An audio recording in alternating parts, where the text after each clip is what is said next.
Howdy Vikings, I'm Haley Branstetter. And I'm Autumn Brown, and welcome to the second episode of Today we have 3 special stories for you. All on the topic of influence. Starting off, Autumn will introduce us to our first story.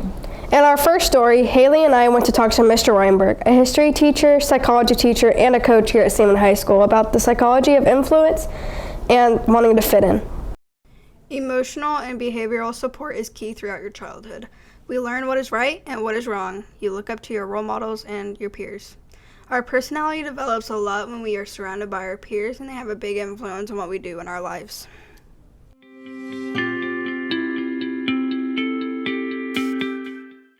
Emotional development and influence merge experience, expression, understanding, and regulation of emotions from birth, the growth, and the change of these capacities throughout childhood, adolescence, and adulthood. The development of emotions occur in conjunction with neural, cognitive, and behavioral development and emerges within a particular social and cultural context. With adolescence comes an additional struggle for autonomy, an increased time spent with peers and less time spent with the family. Adolescents become less emotional dependent on their parents, but this emotional autonomy often emerges after a period of conflict and increased experience of negative emotions.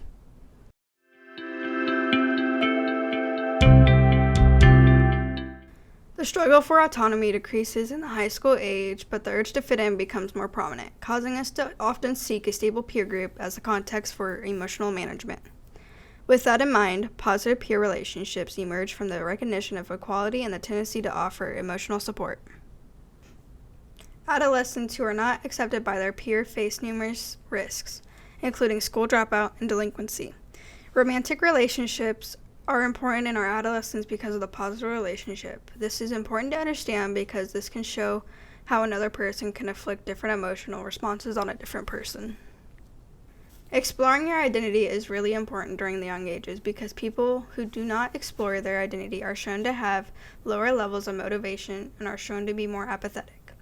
They have poor peer relationships and have a higher risk of mental health problems in adulthood.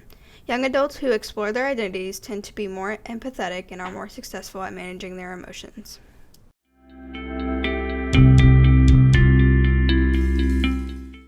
During middle and late childhood, stable self-concepts based on the child's typical emotional experiences emerge. With the increased capacity for self-reflection, children gain an understanding of their self-conscious emotions.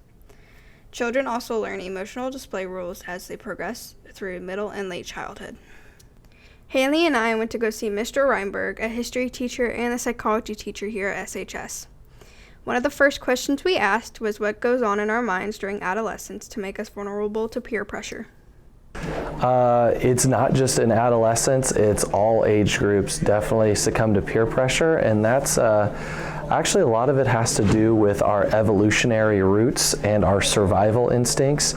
Going back to like eons past, it was a survival instinct to be part of a group, and you wanted to be in the group because you're safer in numbers. The second question we asked Mr. Weinberg is if he could explain why we have role models all the way into our adult years and not just in our adolescence. Some of that goes with like behaviorism. If you take my psychology class, you'll get into like the idea of operant conditioning and a reward system. We look at people and we say, hey, we want to be like them because society has reinforced the fact that they are successful, and we want that reinforcement as well. The third question we asked Mr. Weinberg was, when it comes to influence on the young mind, what are the biggest factors at play? I would say probably acceptance, and you don't want to deviate from the norm. A really famous psychological experiment about peer pressure kind of showed this. It was actually a group of people were in a room with just one test subject, and basically what the experimenters were trying to find out was like how desperately would we be willing to try and fit into the group. So basically what they did was they asked a simple question to this whole group, which, remember, most of them are actors except for the one person, and they all answered incorrectly on purpose. So they answered wrong, wrong, wrong, wrong, wrong, and then the one person who's actually the test subject is kind of looking around like, wait, I know the answer is this, but everybody just answered the other answer. I don't want to look weird, I don't want to look different. So they tend to, even though they know it's wrong, they'll answer that wrong answer as well, just to fit into that group. The fourth and final question we asked was, how can we prevent digging into peer pressure at the wrong moments? Part of it is like a safety thing, obviously. You've probably all heard the saying, well, if so-and-so jumped off a bridge, would you do it? I think a lot of it you have to take into account that for yourself. Thinking about decisions that could make a change to your lifetime in an instant, those dangerous decisions, drugs, alcohol, things like that. I know it can definitely be tough to stand up to peer pressure in that instance, whether it's, drinking a beer at a party or going into the bathroom and going and vaping in the bathroom because everybody else is doing it. I know it's tough, but some of those things you have to use your common sense and use your knowledge that you have from outside of that group influence. That was a pretty cool story. Crazy to think how much goes in our noggins during our youth. Our next story, we went to talk to Mrs. Kennedy about music influence and pop culture and the goods and bads of music on our brains.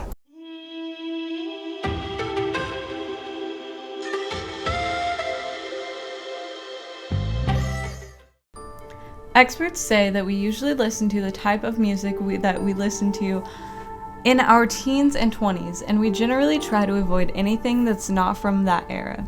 New music challenges our brains as much old music doesn't.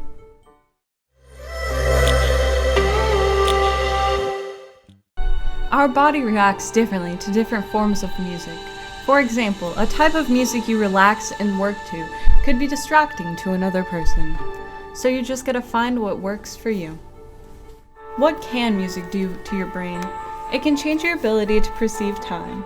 It can tap into primal fear, reduce seizures, make you a better communicator, make you stronger, boost your immune system, assist in repairing brain damage, make you smarter, evoke memories, and help with Parkinson's patients.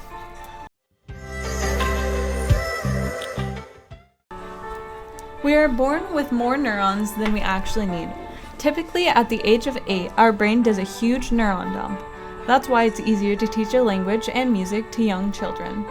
Usually, the type of music you like depends on your personal background. When we listen to music that gives us the chills, it triggers a release of dopamine in the brain. Dopamine is our natural happy chemical.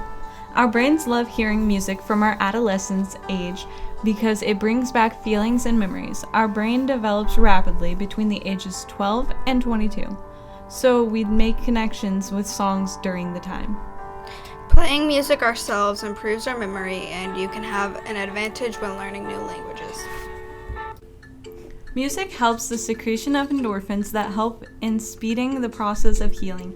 It acts as an effective distraction from pain.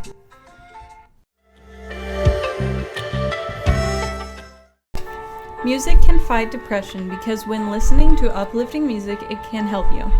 Feeling depressed is a gloomy and unhappy feeling, so listening to soothing music can release dopamine in your brain. It can increase your concentration levels. Instrumental music is known to help concentration because the beats cause the brain waves to resonate in sync with the beat.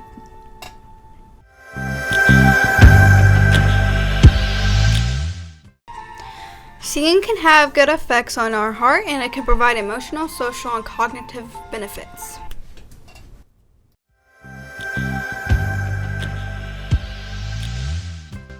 Being exposed to harsh and disruptive music at an early age can lead to learning disabilities and behavioral problems.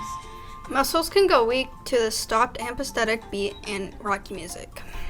Thrill frequencies and irregular beats can be harmful to the mind and body. Disharmony in music has been shown to reduce retention levels in the brain and can lead to aggressive behavior. Heavily repeated musical patterns can lead to the feelings of anger and boredom.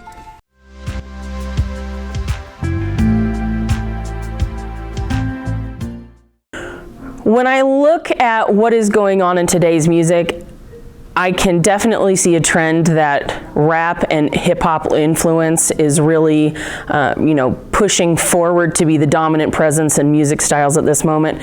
If you look at the Billboard Hot 100 right now, out of the top 20, I'd say 60% of those are either rap songs themselves or artists who are taking off of the hip-hop genre, culture, as it were, and trying to create songs around that certain style.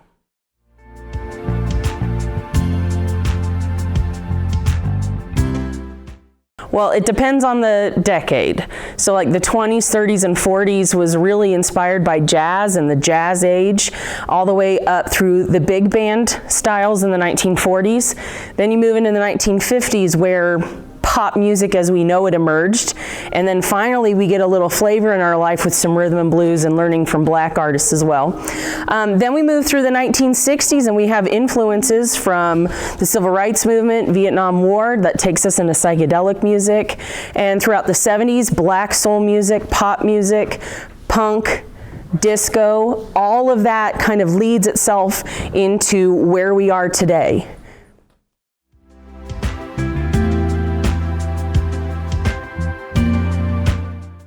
So, in my opinion, I think that music is a very personal thing, and when you look at somebody's playlist or collection of music, it says a lot about who they are as a person based on the music they like.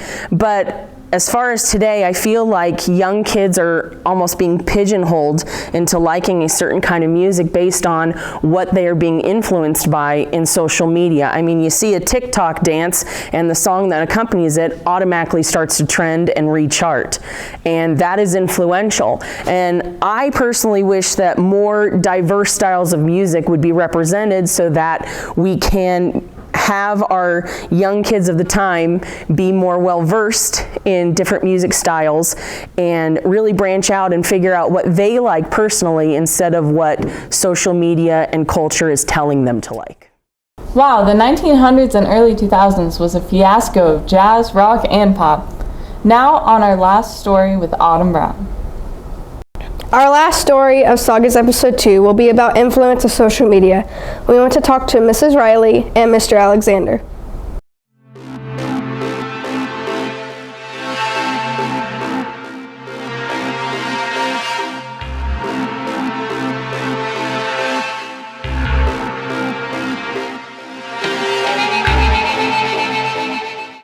According to education.stateuniversity.com, during the 1900s, there was a development of new technology formats.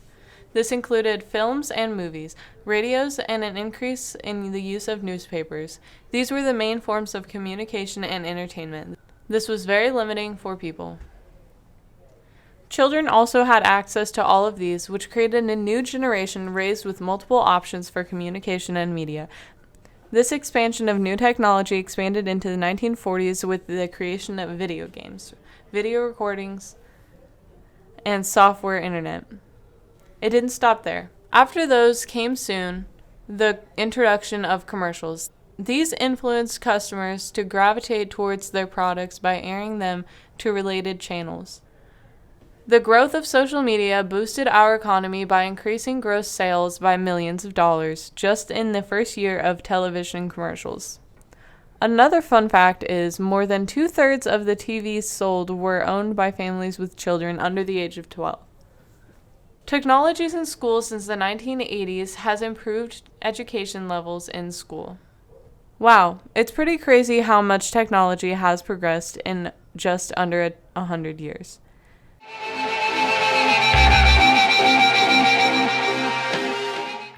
According to YouthFirstInc.org, on average, the age that kids get their first phone is 10 years old, and 40% of children have social media by the age of 11, even though most social media types have an age requirement of 13.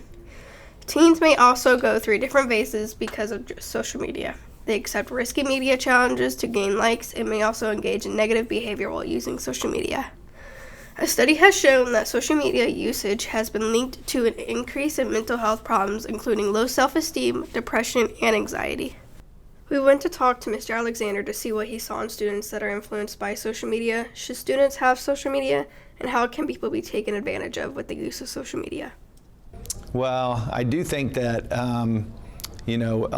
students that are on social media a lot, sometimes it distracts them from doing other things like schoolwork and stuff like that, because they're so into social media that they can't hardly put their phone down. They always have to be checking it. They always have, kind of that addiction kind of thing, addicted to their, to looking at videos and stuff like that, which is a distraction from them maybe getting schoolwork done and that kind of thing, especially when they're at home, supposed to be doing homework and they can't seem to put it down. I know at school there's a little more rules about it, so it's a little bit easier for them to keep it away, but I do see that distraction. But also I just think the whole, comparing yourself to someone else, I think is not good, especially if you think, if you're comparing looks or you're comparing success or anything like that, because, high school students are just getting started on their way, so they don't really know where they're going or what's going to happen. And so comparing yourself to someone else is really not the most healthy thing in the world to do. I think everything's in moderation. I think there are some social media that, probably middle school kids don't really need to have access to. I'm not an expert on what age, students can be able to handle it. I think high school students can handle it better than middle school students. I do think that probably screen time and limiting screen time, like for instance, we used to have our kids put their phones downstairs on the counter when they went to bed, so they wouldn't have their phones when they went to bed and that kind of thing, just so they can get a good night's sleep and they're off of it, at least for that part. Just some boundaries like that I think are good for students to have. I know that there's a big uptick in human trafficking and stuff, and people that prey upon students, they kind of can look at their social media and kind of figure out their strengths and weaknesses by kind of what they say and what they do, and they can kind of prey on that to try to, what they call grooming them to trust them. And then once they have their trust, then it seems like that's when they can influence students on doing things that they probably maybe would not normally do, because they think, somebody is trustworthy and they're going to take care of them and that kind of thing. So there is a big a big thing in the United States and all over the world, really, with human trafficking and using, getting underage kids to post videos of themselves doing things that maybe they probably wouldn't normally do. So it is something that's really distressful and really scary that can happen. And so that's why some supervision by parents and stuff is really probably more important during those ages, before you get out of high school. Lastly, we went to talk to Mrs. Riley about the image of the perfect person on social media and the biggest influences to what people put out on social media. I think for people who are already incredibly confident in who they are, it doesn't have much of an effect on their mental health or their well-being. But I think that if you are not already incredibly confident in who you are, then seeing what looks like the perfect person makes you want to strive toward that. And if you can't meet that goal, then it negatively impacts your mental health and your well-being. I think that whether you recognize it or not, it affects all of us. Some of us, I think it affects maybe more a little bit subliminally. And so we might see something and not realize that because we saw that commercial, we now want to go buy that. Or because we saw this person do something, we now want to go do that. So I think for a lot of us, it's subliminal. But I think that we're all affected by messaging and pictures on social media. I think it can dramatically up a person's confidence, because if you can recognize yourself in something that other people are posting out there in the world, then you realize that you're not the only one, or you're not alone, or that other people might struggle with something too, or that it is perfectly fine for everybody to be unique and different. And so I think it definitely ups people's confidence and helps them be more comfortable with who they are. So I think that what most influences people when they're trying to decide what to put out in public view is one of two things. Either they are trying to convince everybody that follows them that their life is wonderful or perfect or great, and so they're only going to put out the best pictures, the best videos, in order to kind of curate that image. Or I think that people try to put things out to match what other people are doing, because we all want a sense of belonging. We all want to feel like we're included and we're part of the crowd.